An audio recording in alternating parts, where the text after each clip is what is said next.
Sekarang tausiah dari Fakri Hamzah. Tausiah Gelora.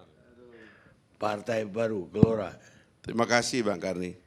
Saya ini sebenarnya sudah agak lemes ini malam ini. Karena yang kita akan bicarakan ini sebenarnya ide-ide besar ya tentang tantangan umat manusia dan juga tantangan negara pada hari ini.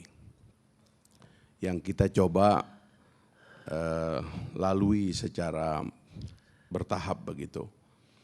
Kita pernah menghadapi tantangan demokratisasi dan kita secara kolektif bangsa ini didorong oleh anak-anak muda, mahasiswa, mendorong terjadinya reform dan kita menjadi negara demokrasi yang dengan itu kita survive menghadapi gelombang-gelombang kebebasan yang ada. Ada negara-negara yang hilang gara-gara tidak beradaptasi dengan demokrasi dan kebebasan. Arab Spring kemarin itu masih menghancurkan banyak negara sampai sekarang. Dan kita survive ya, perubahan rezim yang luar biasa, militer kembali ke barak dan sebagainya. Terjadi otonomi luar biasa. Tapi kan tantangan kepada manusia itu terus menerus Bang Karni. Ini sekarang ada tantangan kebebasan. Jadi sebenarnya ada perdebatan substantif tentang kebebasan yang merusak kebebasan. Itu ada dan itulah sebabnya kita perlu juga diskusinya dalam di situ.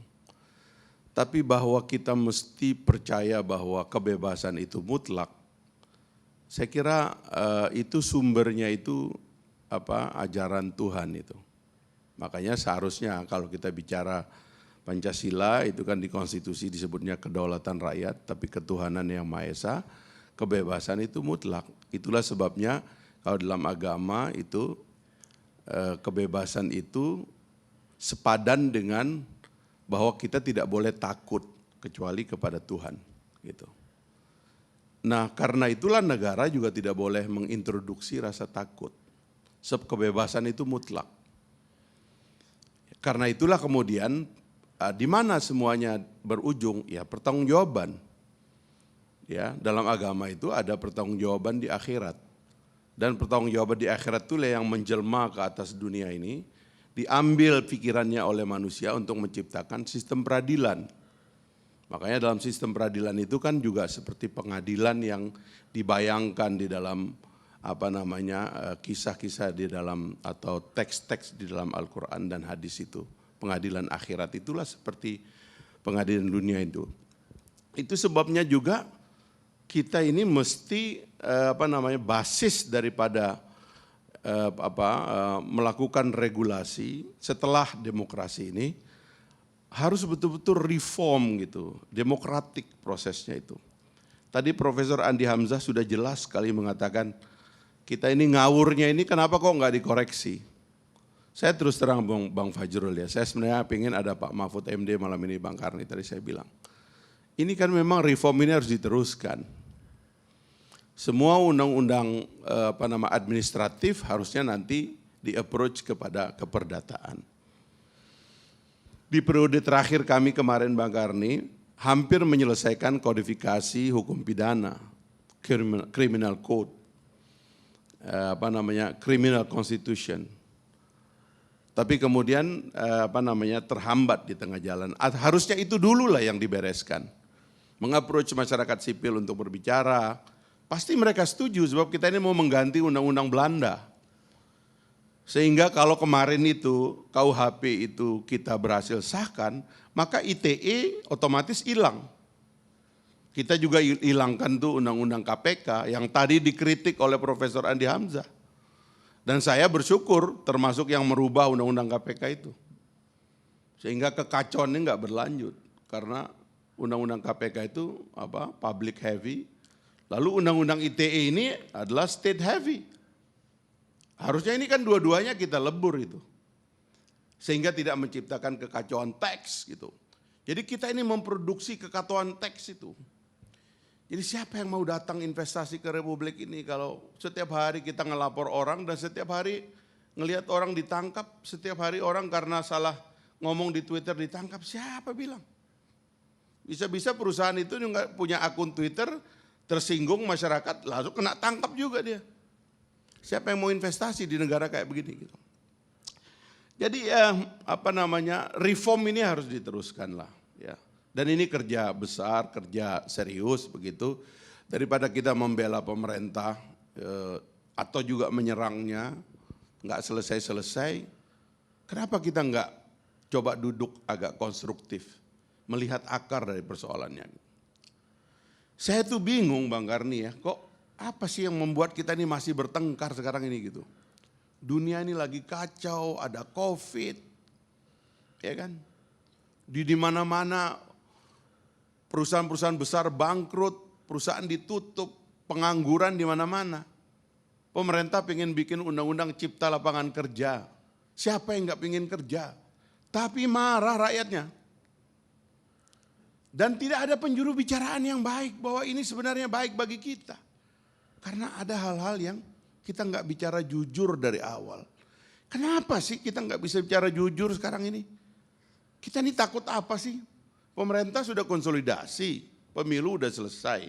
Beda Amerika sama kita, kacau Amerika itu. Karena COVID ini datang ketika Trump harus terpilih lagi. Pak Jokowi kan nggak harus terpilih lagi kan. Dia sudah ngajak Pak Ma'ruf, Ketua Majelis Ulama, ya kan, koleganya Pak Tengku.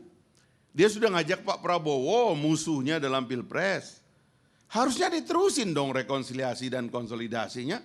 Kita nggak perlu berantem dong. Apalagi kemudian berantemnya yang cemen-cemen kayak gini, padahal kerja konkret kita perlukan banyak. Terus terang ya, saya melihat kinerja aparat keamanan sekarang ini yang menyebabkan indeks kita secara internasional dicela sama orang. Menurut saya itu agak mengerikan gitu. Apalagi saya mencium bau operasi intelijen di dalam penegakan hukum kita itu luar biasa. Control crime ini sebagai ideologi penegakan hukum itu berbahaya sekali. Dulu saya tentang itu dari KPK, sampai saya lawan habis-habisan tuh. Karena dengan ideologi control crime itulah KPK memasukkan delik-delik yang ngawur itu dalam undang-undang. Termasuk itu OTT itu, heterodat itu, yang saya debat dengan Pak Mahfud. Dari mana itu? Itu hanya karena negara bersikap seolah-olah dia perlu bersikap preemptif supaya orang itu tertib. Ideologi control crime ini sekarang ada di Undang-Undang ITE dan penegak hukum seperti sedang mengimpos itu. Sehingga data gatheringnya juga menggunakan operasi intelijen. Orang demo di mana, orang ditangkap di mana. Kenapa enggak semua ini pengen nolong Pak Jokowi untuk berakhir dengan baik? Ini waktunya rekonsiliasi. Ini ada problem dalam konsolidasi demokrasi kita, konsolidasi legal kita. Habis itu kita perbaiki iklim seluruh lembaga-lembaga negara supaya dunia melihat di tempat lain ada kekacauan kok di Indonesia damai. Ayo taruh uang di Indonesia yuk. Supaya kita invest sama-sama di Indonesia. Enggak ada upaya begitu. Pemerintah seperti mendorong supaya kita terus bertengkar. Dan gak tahu caranya menghindari pertengkaran itu. Padahal powernya besar sekali untuk melakukan rekonsiliasi. Dan sudah dilakukan. Saya kebetulan ketemu Pak Jokowi sebelum Pak Prabowo masuk. Dan saya katakan kepada beliau, Pak, bagus kalau pada periode akhir ini Bapak rekonsiliasi lah. Tapi ada terus yang menyuruh dia berantem. Dan menjadi bagian dari pertengkaran. Itu juga saya heran tuh. Kenapa nggak bisa? Ya sudahlah. Kalau kita mau debat tuh debat yang substantif untuk kebaikan bersama dong. Underline persoalan kita di dalam dunia hukum ini beresin dong. Kritik kepada aparat penegak hukum ini ngeri loh Pak. Keterlibatan aparat penegak hukum dalam korupsi ini ngeri loh. Tapi kita kayak menganggap ini biasa-biasa saja semua. Judicial corruption yang kemarin itu dalam kasus Joko Chandra membuat orang itu ngeri melihatnya. Jadi terus terang Bang Karni, saya bingung sebenarnya ini apa yang sedang terjadi. Dan apakah Pak Jokowi itu ada yang membuat dia mengerti gitu loh. Ini yang harus dilakukan dalam situasi kayak begini gitu. Ya, apakah kita mau teruskan memang ini niatnya begitu? Ini sampai hari begini masih ada orang saling tuduh nggak Pancasila. Masih ada orang tuduh niat mau macam-macam lah itu. Mendirikan apalah, khalifah apa segala macam, masih berdengung. Padahal kita punya tantangan, ada COVID, dunia ini lagi bangkrut semua di mana-mana. Itu tadi di Austria saya lihat ada perang sipil tadi itu. Amerika itu orang udah beli senjata semua, mau perang. Kita ini kok enggak konsolidasi gitu loh. Itu saya mohon maaf Bung Fajrul karena Anda juru bicara. Tadi di awal Anda agak tenang, konseptual, menurut saya bagus itu. Tapi itu diteruskan dong. Sambil juga menuntun supaya presiden mengambil keputusan yang tepat, mengambil sikap yang tepat dalam keadaan sekarang. Jangan menjadi bagian dari perkelahian, ini situasinya lagi nggak enak. Saya ini ya, kita lawan Soeharto, kita lawan, bahkan saya juga ngelawan Gus Dur, Pak SBY 10 tahun saya lawan. Ini sekarang takut saya ngelawan pemerintah, jangan-jangan rubuh dan kita rubuh bareng. Kok nggak sadar gitu yang di dalam pemerintahan itu. Bawa konsolidasi dong. Ngomong baik-baik. Kok mau perang terus gitu. Marahnya Anda cukup. Nanti saya kalau perang nanti repot Bang Karni. Padahal kita nih baru bikin Partai Gelora ini supaya kontributif ini kepada keadaan. Terima kasih. Lebih bijak. Terima kasih Bung Fahri Hamzah atas nasihatnya.